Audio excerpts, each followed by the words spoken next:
A licorice ban? That's right. Think of all the weird, bizarre rules you've heard in any sport history. A licorice ban. This was a rule in MLB that was brought because, you guessed it, licorice was being used to stuff up the ball, mess up the ball, and they needed to ban it. In the early days of baseball, players tried to get the advantage any way they could, through any means necessary. One of those common practices was for pitchers to stuff up the ball with tobacco juice, bottle lids, spit, or any innovative ideas they had. One of those innovative ideas was licorice, which started in about 1910.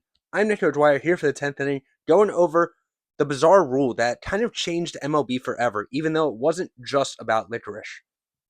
The licorice ball was described as a big league trick, so it is possible that it was used before this, but it was popularized in the 1910s.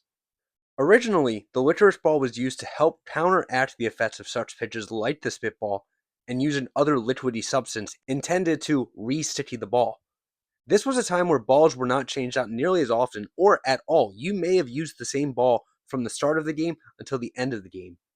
However, licorice would also then be a tactic to discolor the ball, potentially making it harder to see, giving the pitcher an advantage. Hall of Fame pitcher Christy Mathewson disagreed with the pitch, knowing it would eventually be disallowed due to its confusing and underhanded tactics. Just like today, where pitchers attempt to get any advantage they can with sticky substances, so too did those with the licorice ball. But unlike today, in which substances are clear, back then, it discolored the ball. Smokey Joe Wood was a famous user of this pitch in an attempt to make the ball harder to see for the batter. A lifetime 2.03 ERA, who knows if Wood used this his whole career or what, but he did have 3 seasons under a 2.0 ERA in his career, so it's very possible he did.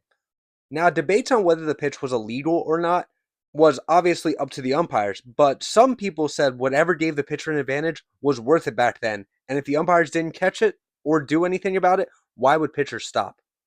Umpire Billy Evans was not against barring the pitch, as freak pitches and getting the advantage was just part of the game.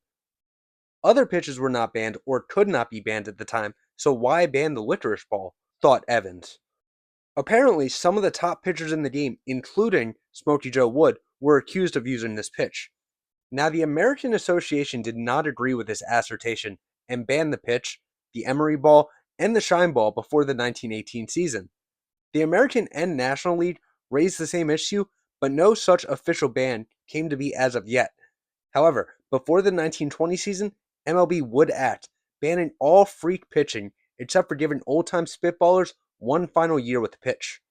Now it is officially in the rulebook forever, as Rule 3.01, and any violations of this rule shall result in an immediate suspension from the game and an additional 10-game suspension.